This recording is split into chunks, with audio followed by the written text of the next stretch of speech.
Hey, I'm Baby Queen. Hi, I'm Katie Beza. Hey, this is Ram McMullen. Hi guys, Lara here.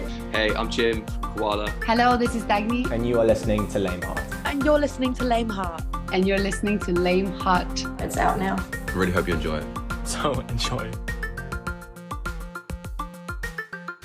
Hello. Welcome to Lame Heart. I'm Rory Egan and I hope you're doing well on this morning, afternoon, evening, whatever time of day you are listening to this episode. If you're new here, then an extra special welcome to you. This is the podcast to get everything music-based, whether it is talking to artists who are topping the charts, or if you want a review of the latest album, or if you want some industry news, you will get it here on Lame Heart, which is the Irish for jump around, in case you're listening outside of Ireland. And if you're coming back to listen, then, thank you. As always, thank you for being a listener and being a returning listener. Today's episode is being recorded back in a sort of enclosure of blankets and towels that I used to record during the pandemic when we were all sent into lockdown. And due to kind of the nature of this podcast, the fact that a lot of it is interviews with artists and I tend to be bound more by their schedules than my own, having to schedule recording at a particular time means that it's been a while since I've recorded in here. And I think autumn 2020 was the last time I did an episode in this sort of enclosure. But yeah, back in early 2020, I did a review of Dua Lipa's second album, Future Nostalgia, on the podcast. And that was a very new thing for me because I was reviewing an album using my voice as opposed to using my pen. And it was my first solo Lame Heart episode. And then I followed that up with a few more reviews, some on my own, some with other people. And it felt right to revisit and do a review today for Dua's next album, Radical Optimism, her third one. And it's funny, we're long out of lockdown now, but I'm back in my bedroom of my childhood home to record a review of a Dua Lipa album. And today I'm not entirely alone. I sought out some contributions from people who are well-read and well-versed in Dua Lipa's career. So I asked for their thoughts before the album dropped and afterward. And massive thanks to them for adding so much to this episode. So there'll be a mixture of voice notes and some written opinions from them. And I'm going to read those. I'll read those ones aloud. And they're going to be sprinkled throughout the episode. And if you like what you hear today, I would really appreciate if you subscribe to Lame Heart. It costs absolutely nothing and it makes a huge difference to me because when I go to labels asking for time with their artist, the first question is always to produce a report of my statistics with the podcast and social media, so it helps me big time. And you can find Lame Heart on socials, at Lame Heart on Instagram, Twitter, TikTok. I think those are the three main ones that I'm using at the moment in May 2024, but who knows what new platforms will pop up and which ones will be gone by the next time I'm shouting out my handle. So let's get into it. Radical Optimism, out on the 3rd of May 2024 from Warner Records. Just a little over 4 years since Future Nostalgia. And that was an era. That was quite the era. It won the Grammy for Best Pop Vocal Album. She did collaborations with, Madonna, Gwen Stefani, Missy Elliott, Mark Ronson, and that's only a few of them. Levitating, the fifth single and the fifth track, became the biggest song of the year in the US in 2021 and is now certified diamond for over 10 million copies sold. She also went on a mammoth world tour in 2022, which landed here in Dublin for 2 nights in the 3 Arena. This included a number of festival appearances too, headlining the likes of Primavera in Spain and a number of outdoor shows with, up to hundreds of thousands of people in the audience. This album really skyrocketed her into a entirely new level of superstardom. There's no denying that. Alongside this, around the time that she was starting her Future Nostalgia Tour, early 2022, she parted ways with her management company. It's a big management firm called TAP, based in the UK. They had been managing her since the start of her career, and from then on, her dad was managing her, who has experience in the industry. And then it was announced late 2023 that she had bought back all of her publishing rights. So she had been publishing her songs through her management company, TAP. They have a publishing company, TAP Publishing, and Dua Lipa was publishing her songs with them. So she shared any money that came in from publishing with them. And she has bought back full ownership of those and has brought them in under her company, which up until this album cycle was just called Dua Lipa Limited, but it has now expanded and is renamed to Radical 22.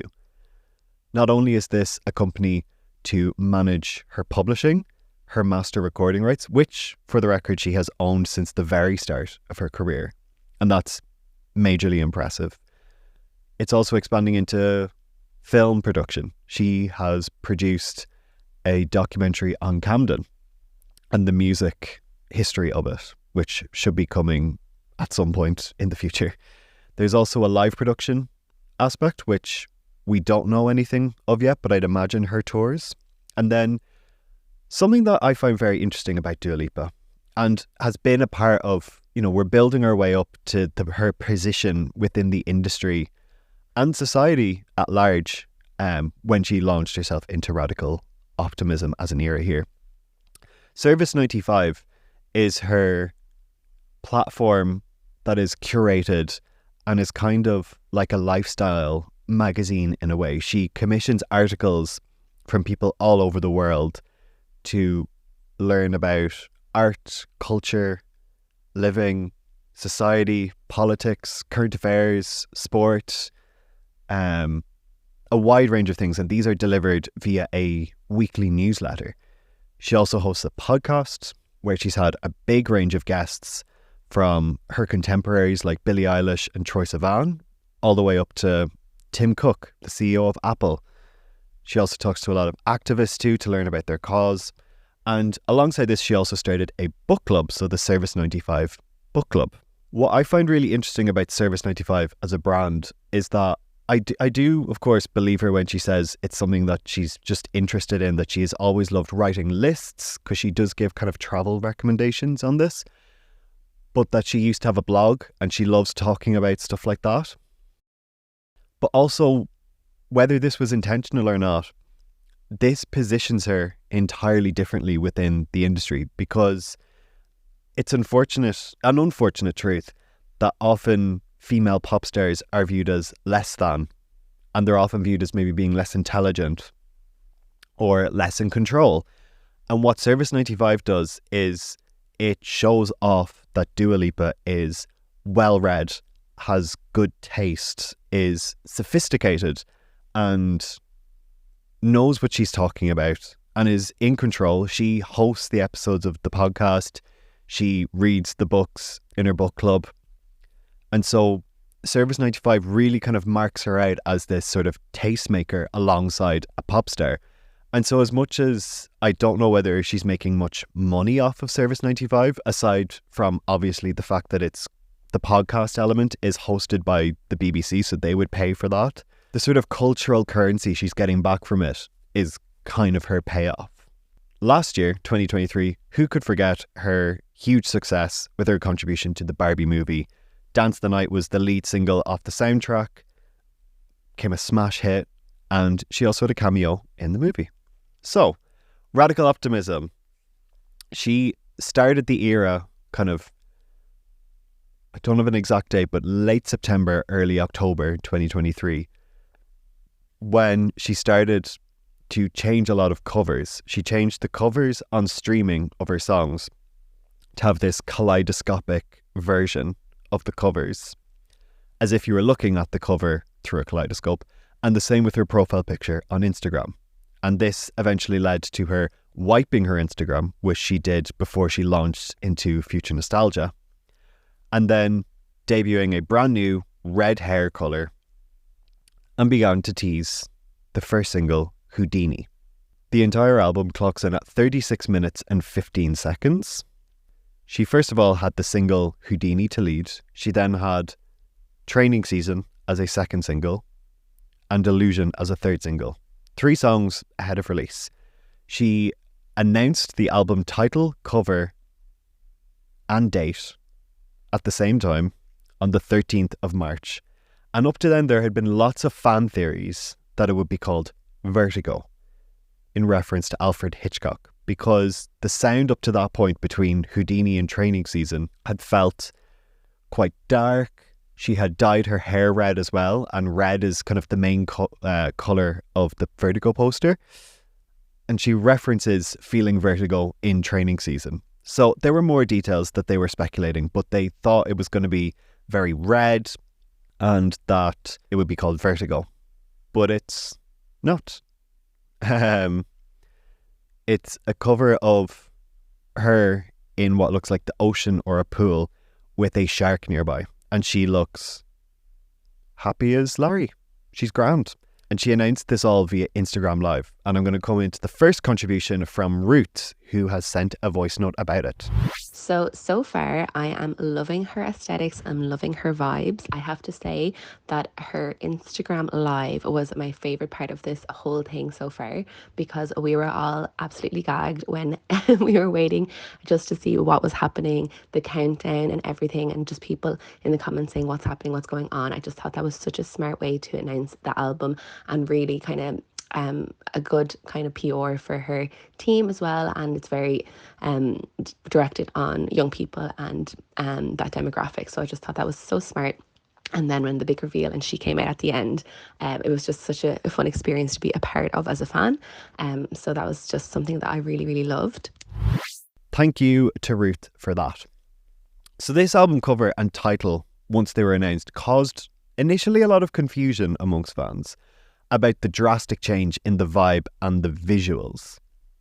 But I think with some time now, it ties in with the idea of being radical, having such a 180 shift upon announce compared to the singles and the visuals you've put out before.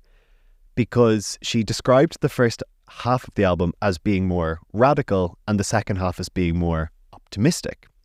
So it makes sense that the first few months of the campaign had the red colour, felt more dark and radical, and then once the album was announced, things were going to feel lighter and more optimistic, and that then there was kind of a primary colour shift and we went from red to blue.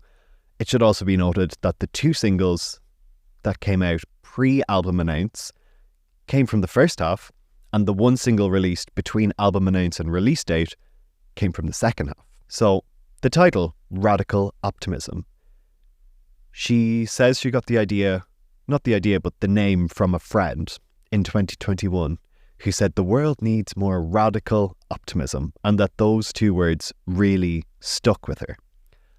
And she says the album title refers to, quote, the idea of going through chaos gracefully and feeling like you can weather any storm.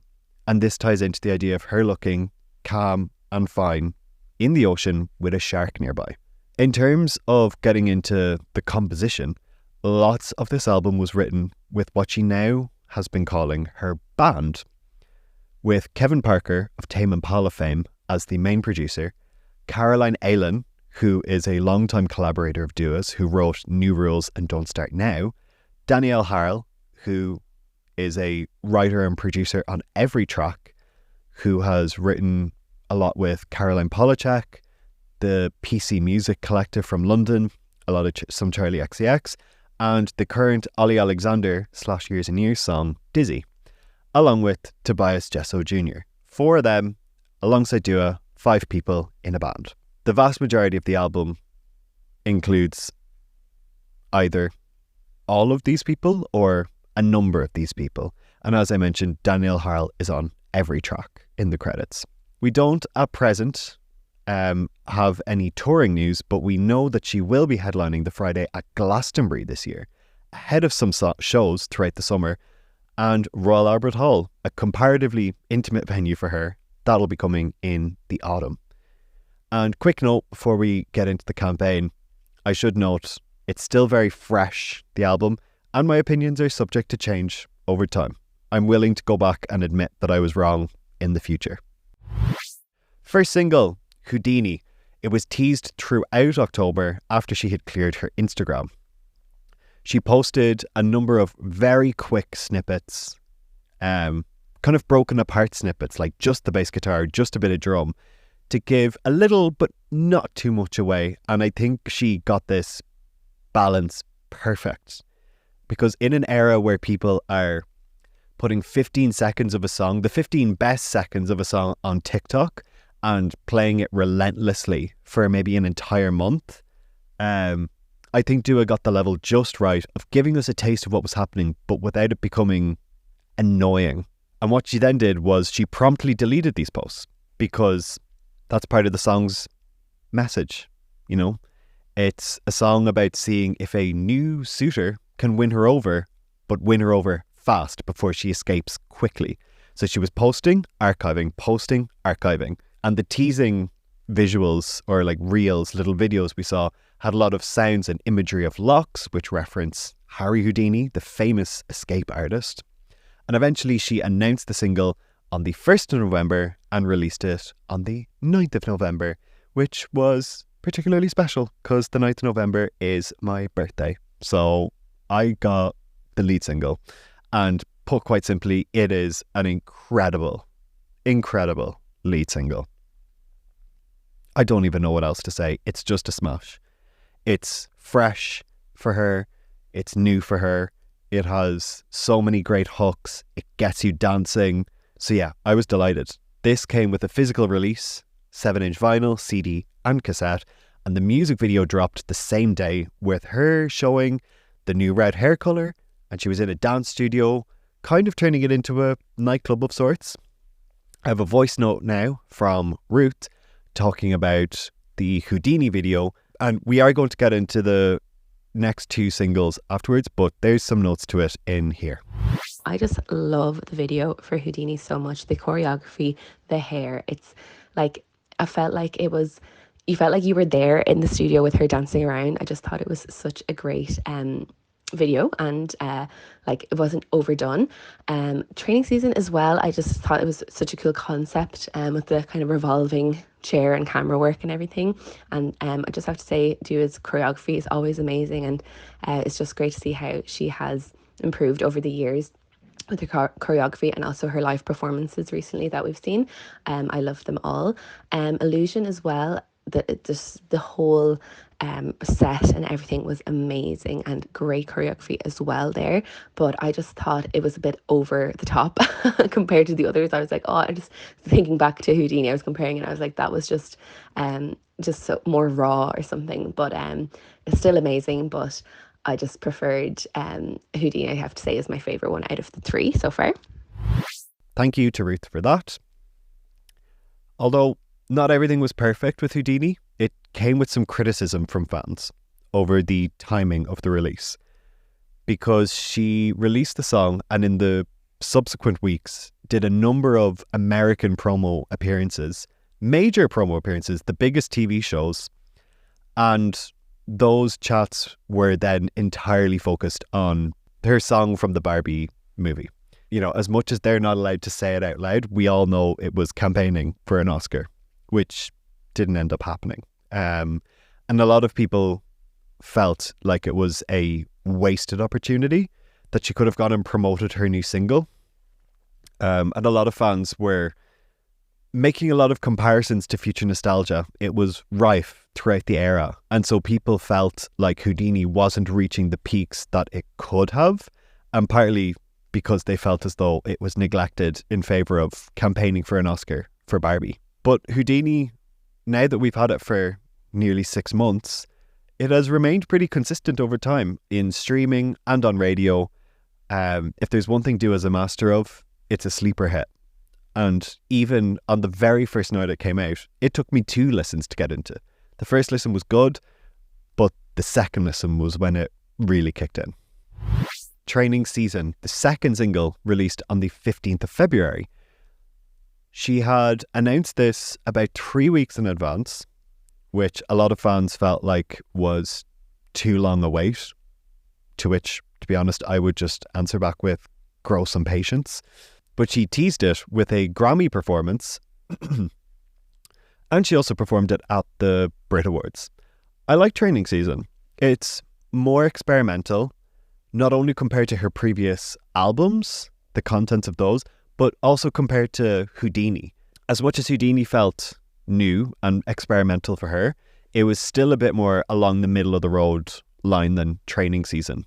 And I still do think Houdini was the perfect choice for the lead single of the 11 tracks on this album.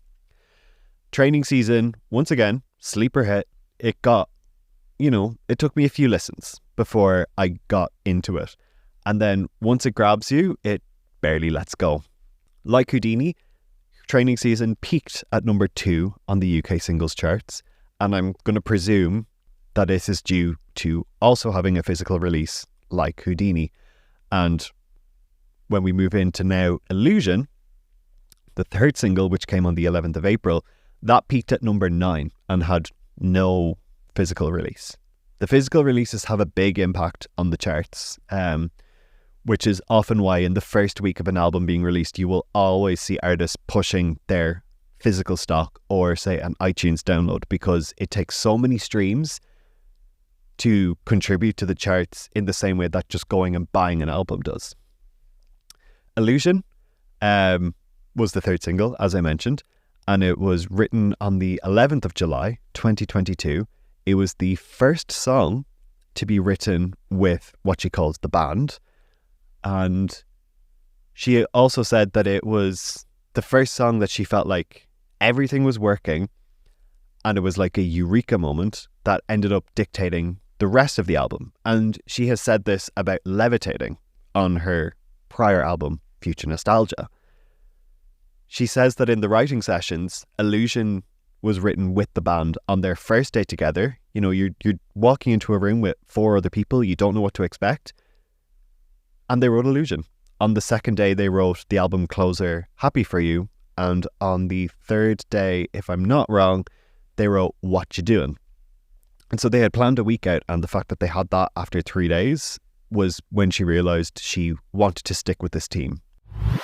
So now that we've done the 3 singles, we're going to get more into the meat of the album. So I have a contribution here from Connor, who noted that there was a massive vibe change, and the quote I have is, thematically and genre-wise, I feel on a first listen it's a bit all over the place. But I sadly have to somewhat agree.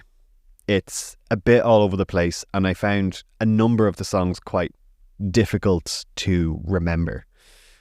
Ahead of release, she mentioned that, as much as Future Nostalgia was very like disco and dance based, if she's going to like box her albums in, she said that was what that was. And she said, what I want coming up this time is like a psychedelic and Britpop influenced record. And, I was really looking forward to that. I wouldn't be massively into either of those two genres on their own, but I was really excited to see how she drew the influence from them to bring it into a pop record. And I could see that on Houdini, especially. It's a shining example, from the way the drums interact with the bass, to then Kevin Parker just shredding on the guitar at the end, to the synths and the breakdown. It's brilliant. That is not really to be seen throughout the album. It doesn't feel like that. Overall, I would say that the second half is a lot stronger than the first half, which is unusual for a pop album. Because as a pop music person, I've listened to a lot of pop albums, and normally albums are very front loaded, and the second half will be quite forgettable. But I would say overall on this album, the second half is a lot stronger than the first. Houdini would be the main outlier in terms of the first half. It's incredible. Training Season's incredible. Illusion is incredible. But if we're going to go averaging, I would say the second half is better.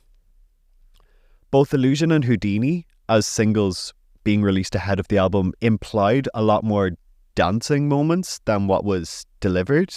And lyrically, the album felt less fresh and creative than her previous music on album tracks. Both the first two singles felt very creative and they felt very fresh ahead of release, and they set the bar quite high for how the album tracks would be. You know, I was thinking even back to her first album, self-titled. A lot of the songs were just very quite generic, radio-friendly pop. But what I couldn't get over is that it was like vanilla pop executed at a ridiculously high level. It really was. And then Future Nostalgia felt like she really took that success and was like, okay, now I get to have total control and really wrap something up that's cohesive, because the first album was a bit more scattered, even if it was brilliant. Whereas this one feels a bit short. Although I've said a lot of negative things now. Her vocals, very strong throughout. And her very distinct alto voice is using its full range. It goes from very low notes on the verse for Anything for Love, and then there's very high belting notes on French Exit and Falling Forever. So it is really great to hear a lot of those moments where she really shows off her voice and the sound to it. There were mixed reactions online. I'm not alone here. A lot of people were saying it didn't live up to Future Nostalgia.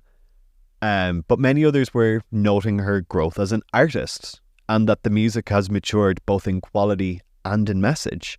Because I very instantly thought Future Nostalgia was going to become her magnum opus once I listened to it in 2020. I was like, no, this is the one. This is going to be her defining album that brings her to unfathomable levels of success. And you only really get one shot at an album like that. So in the lead up to this album, I did manage my expectations, as I would argue that Radical Optimism should never be too heavily compared to Future Nostalgia. I have a contributor here, Sean, who was disappointed and said, I'm always going to compare artists' newest releases to their previous album, and maybe that's unfair considering Future Nostalgia was a highlight of the disaster of a year 2020. I'm with you there, Sean. Taking everything else out of the equation, I still listen back to Future Nostalgia to this day and consider it to be one of my favourite albums. So of course when Dua began her PR run, boosted by the success of the already released Training Season and Houdini, I pre-saved Radical Optimism and watched that countdown like a hawk. And I'd say you're not the only one who was watching that countdown like a hawk, Sean. She has a massive, massive fan base. Referencing a few of the album tracks here, Sean also said that opening with End of an Era and My Hopes Were Still High, thinking it was a nice song to start with. I would disagree. I don't think it's her. I think it's her least strong opener. Her first album opened with Genesis and her second album opened with the title track Future Nostalgia. End of an Era feels quite different to the rest of the album and doesn't really slot in. And as much as I always thought Houdini was a track 2, like even when it was the only bit of information we had was just that Houdini was the first single, I was like, this is track 2 and not a track 1. And, you know, I do think End of an Era is a bold statement to make on your first track, but it's not the best start. Like, dare I say that it sounds like something from Kylie's Cutting Room Floor from the Tension sessions? Tension being her 2023 album? I don't know. There were good moments. The next up was Houdini and Training Season. After that, we have These Walls and What You Doing. Initially, I found these two songs somewhat forgettable, which is likely quite an unpopular opinion, as a lot of fans are enjoying these two, with one fan doing a comparison of track 5s on Radical Optimism versus Future Nostalgia, saying that What You Doing is better than Levitating.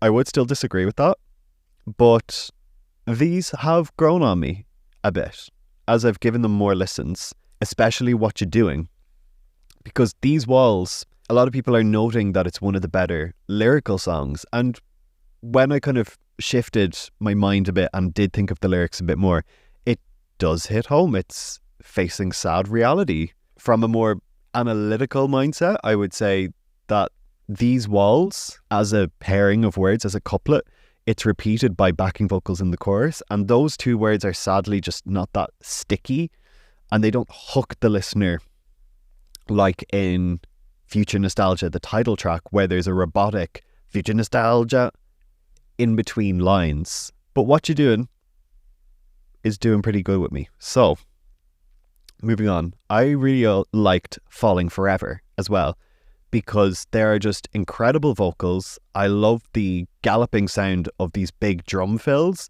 And on this, she brought in Emily Warren and Ian Kirkpatrick. The two of them wrote New Rules and Don't Start Now alongside Caroline Ailin. So, massive history with Dua Lipa. And I think they did a really, really good job. There's a real yearning to this song, and it sounds like she's quite happy once again. It's in the second half, so she's falling and she wants to fall forever. The song after that, Anything for Love, there's quite a yin and a yang to this, because I really like this song. I like how it starts off a bit more bare and then grows its way into actually quite a groovy song, and then it just ends. I think it's too short. I feel like if it had been made into a full-length song, it could have been like a sister song to End of an Era, and End of an Era wouldn't really stick out like a sore thumb as much. But just as you're getting into Anything for Love, it's over. And I just think that's a bit unfortunate. The last two songs are two of the most mature on the album, Maria and Happy For You. And this is where the optimism has really reached its peak again, because as much as she feels optimistic in the preceding songs, these are where she still has a smile on her face despite situations that should put a frown on. Maria is where she is thanking her current partner's ex for everything that the ex has done to make her partner what he is today. And then Happy For You is being happy for her, an ex of hers, seeing what her ex is doing now and seeing that she isn't sad that her ex has moved on. And I really like the line in the chorus where she says, I must have loved you more than I ever knew, because she's happy. She's not sad, and that she still has love for her ex, even if that love is maybe not romantic love anymore, maybe more on a friendly level, but that she still cares. And it has a really nice outro, quite a long outro to Happy For You, considering the general boundaries accepted within pop music. And Happy For You, to me, feels like the most personal song on the album. As far as comparing to prior albums go, I would say it's better than Future Nostalgia's closing track, Boys Will Be Boys. I'd put it in tight enough competition with her self-titled album's closing track, Homesick.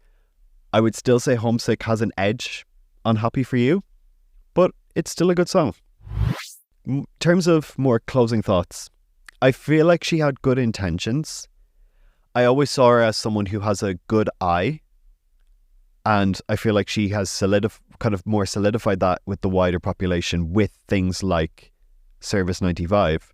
But this just at the moment feels like a slight misstep. Say, when I listened to Future Nostalgia, we had Don't Start Now as the first single, title track as an instant grab, Physical as a second single, and Break My Heart as a third single. As soon as I listened, I could hear from listening to the entire body of work, I could plan out her next year for her. And I did. I was like, Hallucinate will be next, and then it will be Levitating. And that's 5 incredible singles. At the moment, I actually don't know which song would be her next single. I'm not saying every song on a pop album has to feel like a single, but you'd normally want to feel like there's going to be another single after release, and that they can sort of really make an era of it. Especially, I hate to do it again, comparing to Future Nostalgia, the pandemic definitely had a part to play in making that era what it was and how long it was. But you don't want just a bunch of singles and then the album comes out and that's kind of it. You do want it to last a bit more. I have another contribution from Sean here. He said, as the album played through, I found myself getting distracted to the point I had to start again from the beginning, thinking I was the problem for not engaging with the album enough. The production and vocals are all fantastic, and the album is one of the more cohesive in her library, but staying consistently vanilla, lacking much character, was her biggest downfall with this album to me. Another thing I'd like to bring up is that she has done a really good job at keeping her private life private for someone of her level of fame and setting that boundary when in a position like hers. Of course that's important, but I'm not sure if it's paid off here. I feel like she could have been a bit more personal in the stories that she wants to tell.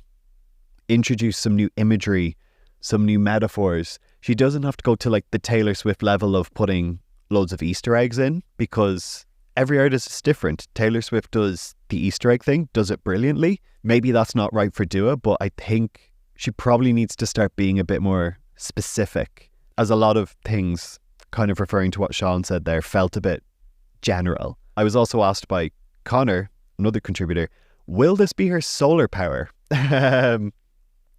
My interpretation of that question is how Lord's 2021 album, Solar Power, her third album, same as Dua, received quite a mixed reaction, and also had like an album cover that sort of was very blue and embraced nature, looked like someone on holiday, and the cover of Radical Optimism kind of sends the same message. I don't know will it be her solar power, but I've definitely can draw parallels in how the fans are reacting. There's a number of people who are saying, I don't get this, and there's a number of other fans who've developed a frankly annoying superiority complex already that said, oh, I got it immediately, and if you don't get it, you never will. I think that's a bit dismissive towards other fans, but time will tell. As I've said already, Dua Lipa has mastered the sleeper hit. I'm going to give the album time.